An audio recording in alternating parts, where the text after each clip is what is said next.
নমস্কার বন্ধুরা, আজ দেখাবো আপনাদের ডিমের কোরমা। প্রথমে প্যানের মধ্যে পেঁয়াজ, কাজু বাদাম, সাদা তিল, টমেটো দিয়ে ভালো করে নেড়ে চেড়ে হালকা একটু জল দিয়ে দেবো।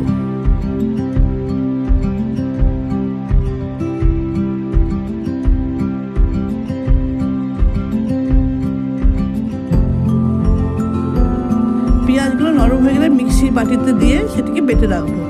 তারপর প্যানের মধ্যে দেবো ঘি ও গোটা গরম মশলা।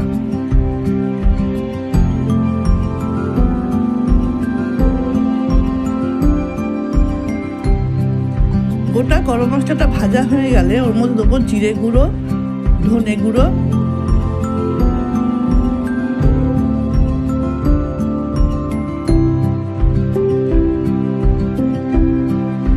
মশলাটা নাড়াচাড়া করে ওর মধ্যে দিয়ে দেবো বেটে রাখা ওই মশলাটি।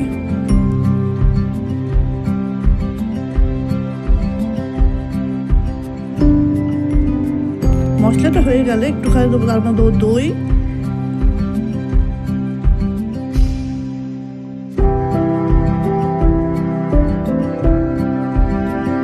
দইটি একটু ভালো করে মিশিয়ে ওর মধ্যে দিয়ে দেবো স্বাদ মতো নুন। দেওয়ার পরে ওর মধ্যে অল্প করে জল দিয়ে ভালো করে নাড়াচাড়া করে ফুটতে দেব।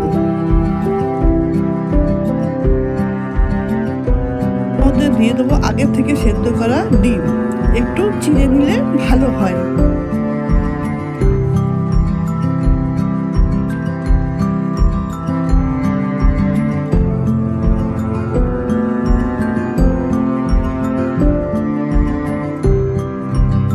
ডিমটা ভালো করে ফুটে উঠে তার মধ্যে দিয়ে দেবো গোলমরিচ, গরম মশলা আর কস্তুরি মেথি।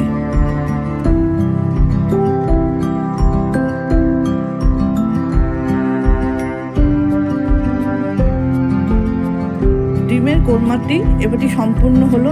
গরম গরম ভাতে পরিবেশন করুন। যদি ভালো লাগে অতি অবশ্যই একটি কমেন্ট ও শেয়ার করবেন, লাইক করে দেবেন।